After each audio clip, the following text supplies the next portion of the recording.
కాకినాడ జిల్లా తుని నియోజకవర్గం జగద్గిరిలో ఉన్న గురుకుల పాఠశాల నుంచి ఒక బాలికను తాతయ్య అని చెప్పి స్కూల్ నుంచి తీసుకుని వెళ్లిపోయాడు.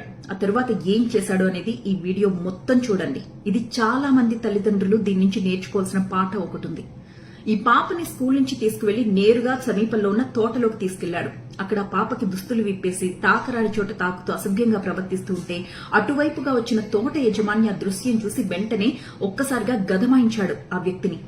అలాగే తన చేతిలో ఉన్న సెల్ ఫోన్ తో వీడియో రికార్డ్ చేస్తూ అతనితో ఎవరు మీరు ఎక్కడి నుంచి వచ్చారు, ఇక్కడ ఏం చేస్తున్నారు, ఆ పాపని నువ్వేం చేస్తున్నావు, ఎందుకు బట్టలు ఇప్పేశావు అని చెప్పి ఆ వీడియోలో అడుగుతూ ఉన్నాడనమాట.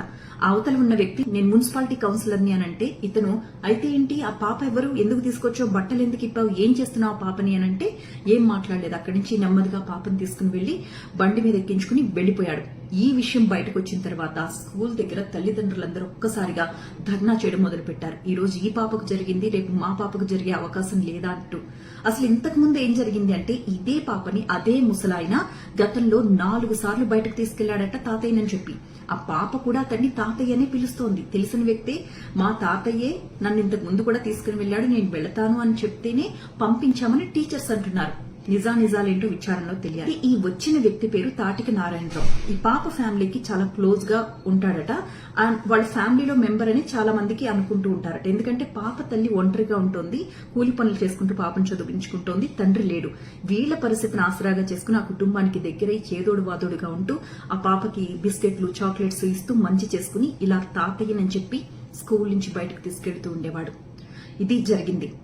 దీని నుంచి మనం నేర్చుకోవాల్సింది ఏంటి అంటే ముఖ్యంగా టీచర్స్ స్కూల్ నుంచి పిల్లల్ని ఎవరైనా తీసుకెళ్ళడానికి బయటకు వస్తే, తల్లిదండ్రులు కాకుండా ఎవరైనా తీసుకువెళ్ళడానికి వస్తే ఖచ్చితంగా మీరు పేరెంట్స్ కి ఫోన్ చేసి వాళ్ళు వచ్చిన వ్యక్తి ఎవరు, పంపించమంటారా వద్దంటారా అని చెప్పి వాళ్ళ ఫోన్ నెంబర్ కి ఫోన్ చేసి వాళ్ళతో మాట్లాడి కన్ఫర్మేషన్ తీసుకున్నాక బయటకు పంపించాలి.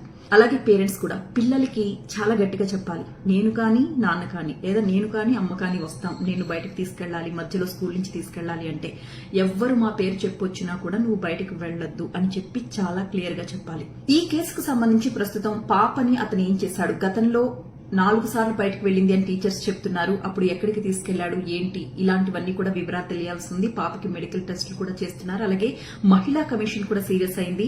ఈ పాప భద్రతను చూసుకోవాల్సిన వాళ్లే ఇలా వ్యవహరించడంపై సమాధానం చెప్పాలి అని చెప్పి ఆదేశాలు కూడా ఇవ్వడం జరిగింది. దీని నుంచి మనం నేర్చుకోవాల్సిన మెసేజ్ ఇదే. ఇలాంటి ఘటనలు మనకే జరగాలని లేదు, మన చుట్టుపక్కల జరుగుతున్న సంఘటనల నుంచి కూడా మనం పాఠాలు నేర్చుకోవాలి.